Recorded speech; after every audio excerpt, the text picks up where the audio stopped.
Hey folks, this is Jake Davis, and today I'm counting down the top 5 films of Quentin Tarantino. You may have heard of him. In the early 90s, Quentin Tarantino was a young man from Kentucky or Kansas or, one of those flyover southern states. And he just took the world by storm, man, through genuine enthusiasm and charisma, God given talent, and the ability to promote oneself. He inspired and influenced a whole generation of filmmakers, including the guys his age. Uh, Tarantino's a huge deal. He's an icon. It's hard pressed to find somebody who doesn't know his face, his name, his voice, and of course his body of work. And that's what I'll be counting down here today. Number 5, Pulp Fiction. Ooh, I'm jumping into the fire right away. I'm starting right away with his most iconic and I believe even most successful film. Pulp Fiction is 3 stories, all revolving around a gangster named Marcellus Wallace, who is not our antagonist or main character in any of the stories. It's out of chronology, and while it's very quotable and very explosive and genuinely shocking, the middle story has always been a little too slow and way too weird for my taste. There's a lot of fun in it, a lot of greatness in it, but considering it is the go-to Tarantino movie, it is his masterpiece. It's the essential Tarantino. It's not my personal favorite, and I really doubt me putting it number 5 here is going to hurt its reputation anyway.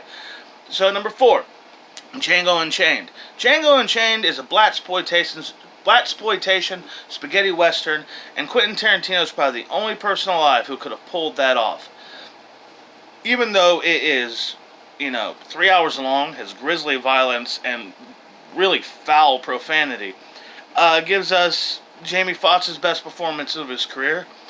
One of the best film villains of all time in Calvin Candy, played by the incomparable Leonardo DiCaprio. It even has a really good theme song by John Legend, Who Did That to You. Particularly its use in the film is memorable and really great. I'm not 100% sure, but I do believe that's the only original song for any Tarantino movie. Number 3 is Jackie Brown. Jackie Brown is something Tarantino has only done the one time, and that's adaptation. Based on Elmore Leonard's Rum Punch, it's about a flight attendant who is basically a sacrificial pawn.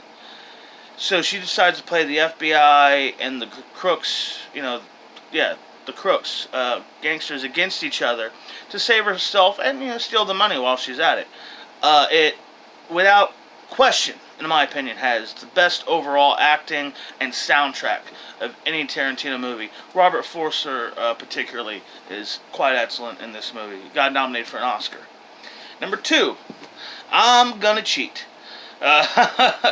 Number 2 is True Romance. In a lot of ways, I wanted to put True Romance number 1 because directed by the late Tony Scott, while it's dreary and it's quotable and it's very memorable and awesome and iconic like all of Tarantino's directed films, this film has heart. And it's romantic, for lack of a better word. And as I said the other night when talking about the film, when I was thinking about this list, I had said it's the born loser meets the hooker with a heart of gold. And they make that work. And there's also Val Kilmer as the ghost of Elvis, which if you've never seen the movie, I'm just going to leave that right there. Hope you dig it up. And a beautiful score also in the film. And my number 1, it can only be number 1, is Reservoir Dogs, the big dog. The dogs will lead to water. What am I saying? Anyhow, Reservoir Dogs is basically just a story about, I believe, 8 gangsters plotting a bank robbery.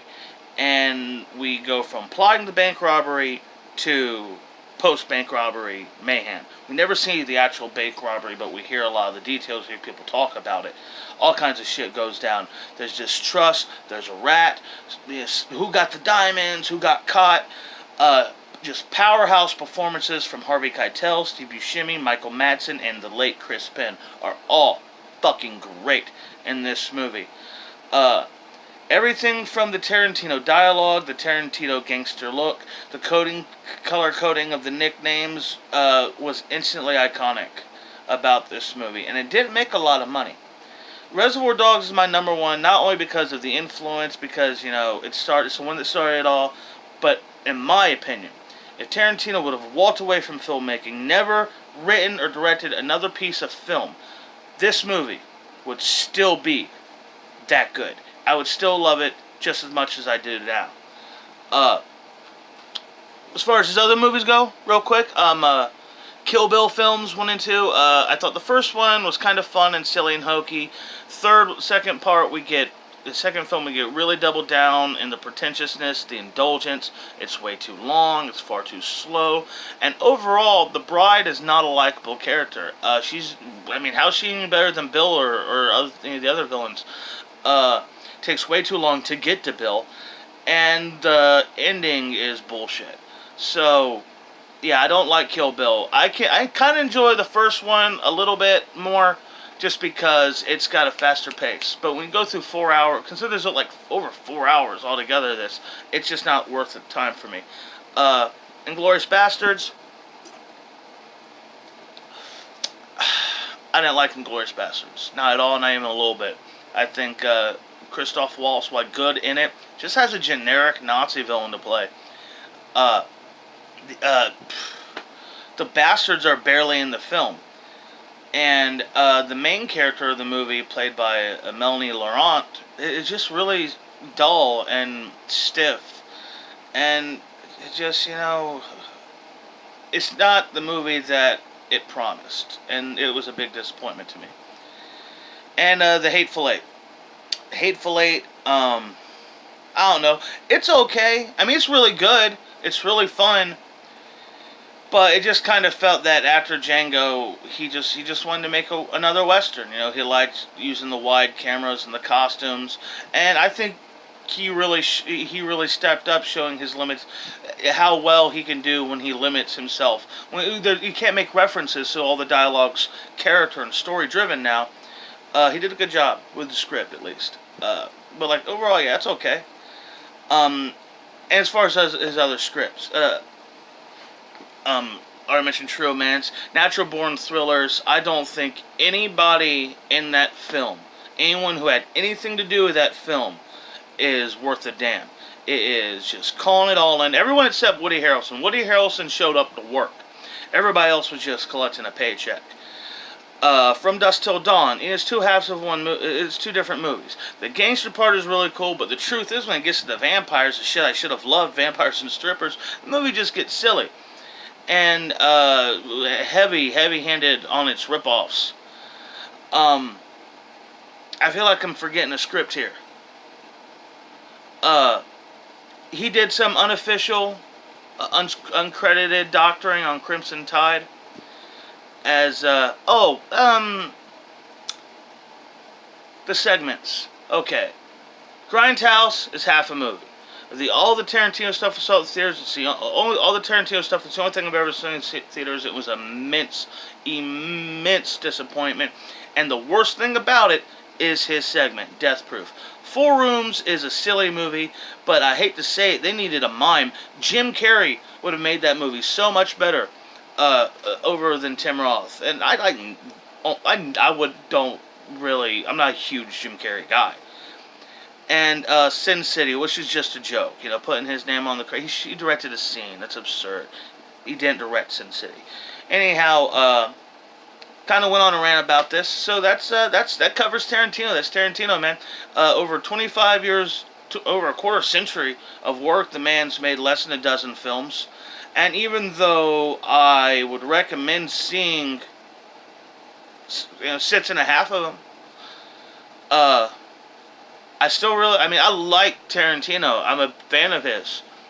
But I think there's a big cult following around him it's deserved, but it's a little silly. Tarantino's style. He's style. He's the epitome of style.